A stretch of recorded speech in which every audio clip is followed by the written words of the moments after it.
जब से काजल पूजा की देवरानी बनकर आई है तब से पूजा गुमसुम सी रहती है, क्योंकि काजल आज के जमाने की पढ़ी लिखी लड़की है और साथ ही एक प्राइवेट कंपनी में उच्च पद पर कार्यरत है।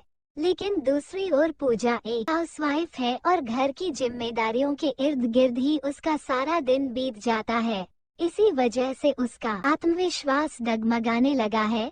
वैसे काजल और पूजा के बीच ऊपरी तौर पर तो सब कुछ सामान्य ही नजर आता था, लेकिन पूजा की खुद के प्रति बेरुखी घर के हर सदस्य को साफ साफ नजर आने लगी थी। काजल भी इस बात को महसूस कर रही थी, लेकिन स्थिति की गंभीरता देखते हुए वो चुप थी और इस फिराक में थी कि वो क्या करे जिससे कि वो अपनी जेठानी का खोया हुआ आत्मविश्वास वापस ला सके।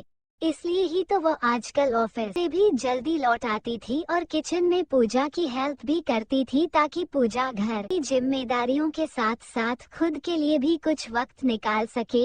लेकिन उसके बहुत चाहने पर भी पूजा की स्थिति ज्यों की त्यों बनी हुई थी, क्योंकि उसके पास कुछ भी ऐसा करने के लिए नहीं था जिससे उसका खोया हुआ आत्मविश्वास लौट सके। फिर एक दिन काजल को स्टोर रूम में पूजा की वो डायरी मिली जिसमें उसने ढेर सारी कविताएं लिखी हुई थी।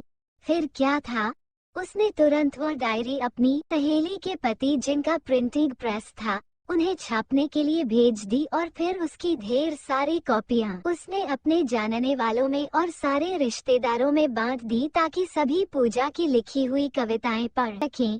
जब पूजा को उसकी कविताओं के कारण एक नई पहचान मिली तो उसे ये समझते देर नहीं लगी कि हमारे रिश्ते ही तो हमारी सबसे बड़ी धरोहर होते हैं।